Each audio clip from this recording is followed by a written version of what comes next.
Kaya pala, nag-away kayong dalawa ni Jello. Lovers quarrel? Ano ba? Wala ako sa mood makipagbiruan. Pero kahit nagkagalit kayo, hindi ka pa rin dapat basta naglalayas ng bahay. Susunduin siya ni Jello. Oo, tama. Hindi ba matagal na rin nang huli tayong uminom ng beer? Cheers naman dyan! Oo nga naman. Para sa samahan nating tatlo. Cheers!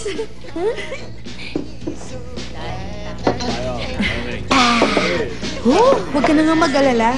Pwedeng sa amin ka muna matulog. Salamat, ha?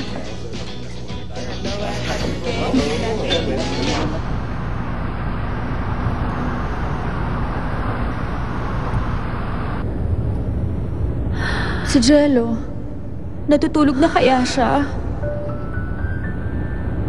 Hindi, imposible yun. Nag-aalala na siya sa akin dahil bigla na lang akong umalis. Siguro kung saan-saan na niya ako hinahanap. I-text ko kaya siya para malaman niya kung nasaan ako. Sa tingin ko, ako naman kasi ang may kasalanan. Sinabi ko pa na pupunta ako sa ibang lalaki. Alam kong susunduin niya ako bukas at magsusorry siya sa akin. Jello, malungkot ako pag wala ka. Nakakahiyaman. Pero miss na kita, Jello.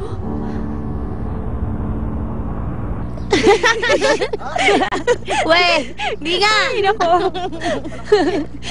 Honey, parang hindi ka nakatulog na mabuti.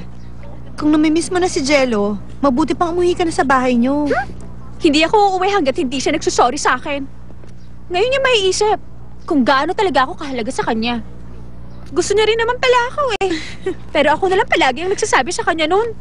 Ang hina mo naman, honey. Ngayon mo lang talaga naisip yun. O paano, alis na ako ha. Baka malate pa ako sa trabaho. Sige, ingat. Bye-bye. Bye! Bye! Tawag kayo ha. Sige, mamaya. Sige.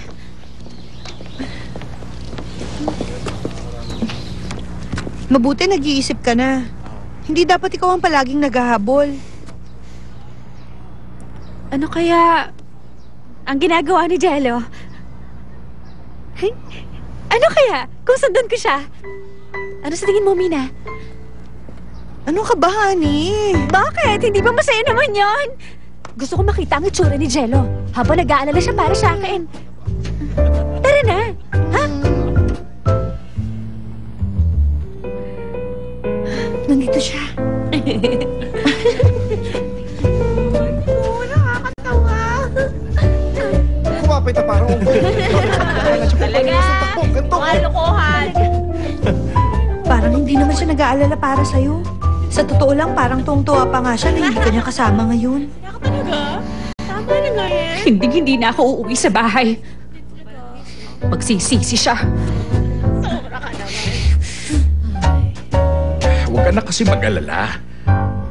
Hindi pa kasi tumatawag si Honey mula kahapon. Nandito na ako. Aba, ang aga mo yata. Si Honey, nakita mo ba siya? Hindi. Jello, hanapin mo kasi siya at ibalik na dito. Dahil kasi sa'yo, nagsisimula na rin siya ngayong magmatigas. Gusto na rin niyang umuwi, pero pinipigil yun ng pride. Kaya sige, sunduin mo na siya. Hindi ka ba nag-aalala? Bakit ba kasi napakamanhid ni Jello eh?